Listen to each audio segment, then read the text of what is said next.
कल हम सब लोग पूज्य पाद स्वामी महाराज के द्वारा ये जो आत्मा का इष्ट उपदेश है, इस इष्ट उपदेश को हम लोग निरंतर सुन रहे हैं। और इष्ट उपदेश इसका नाम क्यों है? क्योंकि आत्मा को ये ही इष्ट है, आत्मा के लिए ये ही इष्ट है, इसलिए इसका नाम है इष्ट उपदेश। अब अपन ये देखेंगे कि जैसे अपन देखें कि एक व्यक्ति के लिए, जैसे बच्चे के लिए एक माता पिता का होना जरूरी है, माता पिता के रहते उसकी परवरिश अच्छी हो जाती है, ऐसे ही आत्मा के लिए भी इष्ट उपदेश चाहिए। और वो इष्ट उपदेश जो है, यदि हम बार बार एक चीज़ बोलते रहते हैं किसी को, तो क्या होता है कि हमारी आत्मा जागृत हो जाती है। क्या भाई यार मैं क्यों भटक रहा हूँ? क्योंकि बस देखिए, भटकने का सिर्फ एक ही कारण है, और यही है कि हम लोग अज्ञानता में जी रहे हैं। और अज्ञानता में कभी अपन देखेंगे कि कहा जाता है कि 100 झूठे, है ना, कहते हैं ना कि एक कहावत है कि सच्चाई छुप नहीं सकती है बनावट के उसूलों से। इसकी सच्चाई छुप नहीं सकती है बनावट के उसूलों से, खुशबू कभी आ नहीं सकती है कागज के फूलों से। एक होशियार व्यक्ति थे, उन्होंने क्या किया, पंक्ति चेंज कर दी। उन्होंने कहा सच्चाई भी छुप सकती है, कि सच्चाई भी छुप सकती है यदि झूठों में मेल हो। सच्चाई भी छुप सकती है यदि झूठे में मेल हो, खुशबू भी आ सकती है कागज से यदि उसमें खुशबूदार तेल हो। बोल दिया। तो अपन देखिए, वही किस्सा हम लोगों का है कि हम सब लोग झूठे झूठे लोगों की ग्रुप है। किसका ग्रुप है? झूठों का। अब झूठों का मतलब क्या हुआ? झूठ का मतलब झूठ बोलने से नहीं, क्योंकि हम लोगों को अनादि काल से वो माहौल नहीं मिला। हमें माहौल किसका मिला? हमारे पिताजी भी क्रोध करते थे तो उनसे हम भी सीख गए, माँ क्रोध करती तो बेटी सीख गई, तो क्रोध विरासत में मिला, है ना। क्रोध, मान कैसा है माँ के अंदर भी है, मान कैसा है पिताजी के अंदर भी है, मान कैसा है बेटे के अंदर भी है, मान कैसा है बहू के अंदर भी है। झगड़ा होता है इसलिए मान कैसा के चक्कर में, बुरा लगता है इसलिए जब कोई मान कैसा जागृत होती है। झगड़े कुछ है ही नहीं है, झगड़े कभी नहीं होते। आप सिर्फ एक दूसरे का हल्का सा ध्यान नहीं रख पाए, पर वो झगड़ा है। झगड़ा क्या हो? ना हमने आपसे कुछ लिया, ना आपको कुछ दिया। झगड़ा किस बात का है? सिर्फ यही झगड़ा है मान कसाय का, कि आपने ध्यान नहीं दिया। क्या हो गया? झगड़ा बन गया। तो मान हमें विरासत में मिली है। अब मायाचारी करना पड़ती है क्योंकि घर परिवार चले कैसे। तो मायाचारी हम इतनी करने की छूट थी, हमने इतना करना चालू कर दी, तो मायाचारी भरपूर है। और लोभ तो देखो भरपूर है। लोभ तो बेटे के लिए, बेटी के लिए, उनकी शादी के लिए, सबके लिए लोभ है। अब ये सब 4 चीजें हमारे पास प्रचुर मात्रा में हैं अनादिकाल से। तो इसके लिए हमें क्या करना पड़ता है? मिथ्यात्व का सहारा लेना पड़ता है। दो बोलो, क्रोध, मान, माया, लोभ। अब इन चीजों के लिए अगर ये चीजें हैं तो तुम्हें मिथ्या का सेवन करना पड़ेगा। क्यों? क्योंकि तुम्हें सबके हाथ जोड़ना पड़ेंगे। देखो बताओ, एक चीज सोचो कि जो आदिनाथ भगवान की 2 पुत्रियां थीं, ब्राह्मी सुंदरी, तो रोज बैठ के देखती थी कि जितने भी लोग आ रहे हैं वो आदिनाथ अपने महाराज पिताजी को नमस्कार कर रहे हैं। जो देखो वही, वो दोनों बेटियां देख रही थी। तो उन्होंने क्या किया, एक दिन अपने पिताजी से पूछ लिया कि पापा, बोलो पिताजी, हम लोग रोज देखते हैं जो भी आता है आपको नमस्कार करता है, जो भी आता है नमस्कार करता तब बैठता है, तो आपको हमने कभी किसी को नमस्कार करते हुए देखा? आपको नमस्कार कभी नहीं देखा। तो आप झुकते नहीं कभी किसी के सामने? बोले नहीं। बोले बेटा जी सब छोटे राजा हैं, हम बड़े राजा हैं। तो अच्छा तो फिर आप कभी झुकोगे नहीं किसी के सामने? बोले नहीं, झुकना तो पड़ेगा। बोले कहाँ? जब तुम दोनों की शादी होगी ना तो दामाद के सामने झुकना पड़ेगा ना।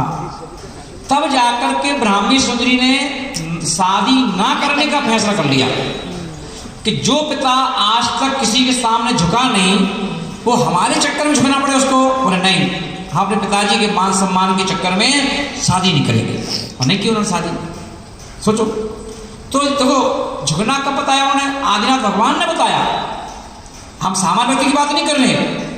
आदिनाथ भगवान जी को भी कहना पड़ा कि बेटी के चक्कर में सुनना भी पड़ता है, झुकना भी पड़ता है। दामाद कौन सा है? दामाद का कौन सा भगवान देवी देवता है? पता? दामाद कोई देवी देवता थोड़ी ना है। पर तुम्हारी बेटी ही तुम्हें झुकवा देगी। अगर बेटी शादी हुई और सारी जिंदगी झुकना पड़ेगा। जब भी आ जाए, मान लो भले वो इंदौर की लड़की है और इंदौर काम से भी आएगा ना तो तुम्हारे घर पे आ जाएगा। घर पे आएगा तो तुम मान दान सब करना पड़ेगा, उसकी मर्यादा रखना पड़ेगी, उसके पैर भी छूना पड़ेंगे। तुम इतना भी नहीं कह सकते उसके जूते उतार लो, क्योंकि जूते पहने खड़ा रहता है वो तो। और ना अब सोचो, जो महिला जो घर की लेडीज हैं वो मुनि महाराज की उंगली उठाएंगी, मिथ्यात्व की बातें करेंगी और वहां दामाद के पैर छू लेंगी जूते ही में। क्यों हुआ ऐसा? सही है ना। उन्होंने कहा ना चार कसा है, लोभ है। क्या लोभ है? बेटी सुखी रहे, बेटी सुखी रहे। चार बातें सुन लो, बेटी सुखी रहे। तो सुन क्यों रहे हो? बेटी के चक्कर में। बेटे ने कोई गलती कर दी है तो बेटे के चक्कर में सुनना पड़ती है ना। बेटे के चक्कर में यहाँ वहाँ हाथ जोड़ना पड़ते हैं। सर बेटा है हमारा, इसका काम करवा दो, इसका पासपोर्ट बनवा दो, इसका ये करवा दो, ये काम करो, तो हाथ जोड़ना पड़ रहे हैं। तो आपका स्वाभिमान कब झुक रहा है? अपनों के लिए, अपने लिए नहीं, अपनों के लिए। तो अपनों ने हमेशा अनादिकाल से झुकना ही सिखाया है, अपनों ने। अच्छा ये बताओ, कई बार कह चुका हूं इस बात को, बताओ आपका जो तेज है, आपका जो बल है, ठंडा कहाँ पड़ता है?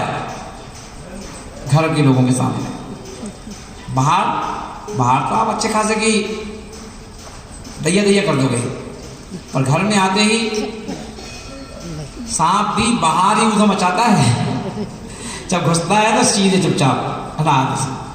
तो बोले कि इसीलिए आचार्य महाराज बोल रहे हैं कि देखो अनादिकाल से हमारी जो फजीती हो रही है वो इसीलिए हो रही है। और जब फजीती नहीं करवाना है तो ये बात जब हमारे दिमाग पर पिंच होती है, क्या यार बात सही तो है, क्या रखा संसार में है? हर सुख क्षणिक सुख है, हर सुख। शादी का सुख भी जीवन भर नहीं है। शादी का सुख भी उस वस्तु की तरह है जो वस्तु तुम्हें मार्केट से मिली नहीं। तो जब तक मकान नहीं है अपने पास, क्या लगता है? अरे घर का मकान नहीं है, अरे घर का मकान नहीं है, अरे घर का मकान नहीं है। तो वो मकान का ना होना आपको ना सोने देता है ना खाने देता है, बताओ। और जब भी घर में जाओ तो बीवी भी ये कहती है अपना मकान कब होगा। अब चिंता मतलब कर रहे हैं ना, कर तो रहे हैं ना, कब कर रहे हो? 1-2 साल से सुन रहे हैं, अरे कर रहे हैं ना। तो रोज मकान मकान मकान, चलो ले लिया मकान, 50 लाख का ले लिया एक मकान। अब चलो मकान ले लिया, अब क्या हो रहा है? तो मकान खा रहे क्या? मकान अपनी जगह खड़ा हुआ है, रखा हुआ है ना। अब कहीं बनवा देंगे, जमीन ले लिए बन जाएगी। जमीन हो गई अपनी तो खुशी मिल गई, जमीन अपनी है बस। अब ना बीवी देखने जा रही है, ना पति देखने जा रहा है, ना बच्चे देखने जा रहे हैं, बस इतना हो गया। हाँ अपनी है। अब बताओ, ना जमीन को तुम लेके घूम रहे, ना बीवी लेके घूम रही, ना पति लेके घूम रहा, ना बच्चे लेके घूम रहे, सिर्फ जमीन अपनी है, रजिस्ट्री हो गई, बस खुशी मिल गई कि हाँ अपनी जमीन है। कोठी बना लो, खूब बड़ी कोठी बना लो। कब तक का सुकून है? जब तक ओपनिंग नहीं हुई। ओपनिंग होने के बाद कौन ध्यान दे रहा उस पर? हैं बता, देते ही देते। गाड़ी है, लैपटॉप है, लैपटॉप जिस दिन लेके आए संभाल कर रखोगे। और जब एक आध महीना हो जाता है तो वैसे पटक देते हो, लाके फटक से। बच्चे लोग लैपटॉप को ऐसे पटक देते हैं पलंग पे, जमीन पर नहीं पलंग पटक देते हैं ना।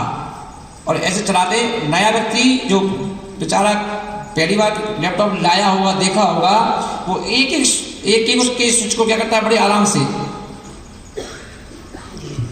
और जो रोज चलाते वो फट फट की आवाज आती है। कोई नया व्यक्ति हो तो वो घबरा ही जाए, कहा भाई साहब आराम चलाओ, टूट जाएगा, 35,000 का भाव है, 40,000 का भाव है। बताओ, तो चीज की कीमत कब तक है? जब तक वो कुछ नहीं है। बताओ, अब शादी हो गई, अब शादी हुई तो 1-2 साल के बाद नंबर चुराने लगता है व्यक्ति, नंबर चुराने लगता है। क्या देखिए नंबर दे, मोबाइल दे दिया उनको, कह दी मीटिंग में कह दो बाहर ना। अब क्या हो गया भाई? और पहले तो बिल्कुल रेडी, बिल्कुल अरे साइड से ना। तो पता चला शादी के पहले पता चला कि एंगेजमेंट और शादी के बीच में पता चला पूरी रात चर्चा चल रही, और शादी का चर्चा खत्म ना। अब लड़ाई इसलिए होती है कि तुम बताओ, हम तो यही सोच रहे थे कि कितना अच्छा लड़का मिल गया है कि पूरी रात बात करता है, तो ऐसे करेगा पूरी जिंदगी शायद, है ना। तो ये क्या है, शादी हो गई तो बातें करना बंद कर दिया, अब बच्ची चुराने लगे, अब मोबाइल भी नहीं उठाते हमारा, है ना। और उठा भी लोगे तो यही कहोगे बस थोड़ी देर बात करना जी, बिजी है। अब क्या हो गया? पहले बर्थडे मनाने के लिए दूर चले आ जाते थे, अगर मायके में तो मायके में बर्थडे मनेगा हमारा वहाँ आकर के। अब बर्थडे की याद ही नहीं रहती, एक बर्थडे निकल गया, सुकून खत्म हो गया, नहीं हो गया खत्म।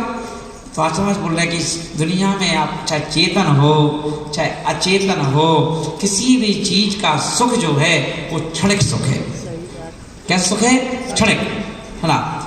पत्नी को पूछ लो, पत्नी के 2-4 बच्चे हो जाएं, बड़े हो जाएं, है ना, आपको कोई महाराज झूठी भी कहते हैं ऐसे जी, क्या कह रहे हैं, हम महाराज के साथ जाएंगे, हाँ ले जाओ, बताओ। और पत्नी कह देगी, है ना, मैं तो माता जी बन जाऊंगी, कब बन रही? बन जाओ।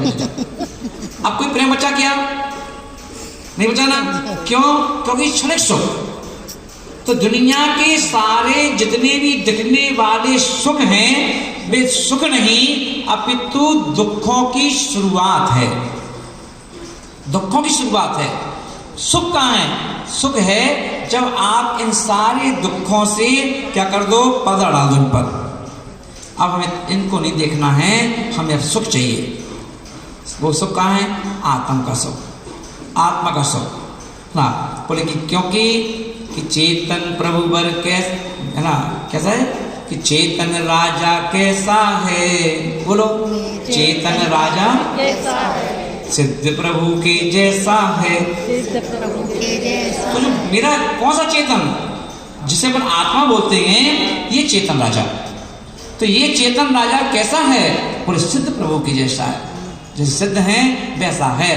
पर क्या करें, हमने इन क्रोध, मान, माया, लोभ, हिंसा, झूठ, चोरी, कुसील, परिकर के चक्कर में ये सिद्ध प्रभु को भी यहाँ फंसा रखा है। ये सब आजाद होने के लिए हैं तैयार, आजाद होने के लिए है आत्मा, हर आत्मा, चाहे स्त्री की हो चाहे पुरुष की हो। पर हम लोगों ने क्या किया, कहते हैं ना, किसी व्यक्ति को कोई चीज मिली नहीं हो तो उसको ऐसा लगता है कि अभी मिली नहीं कुछ, हमें चाहिए हमको, है ना। तो देख लो, तो आचार्य महाराज बोले कि भाई देखो क्या जो तुम्हें मिली नहीं क्या। तो मुनि पद का, मुनि का भेष क्या है?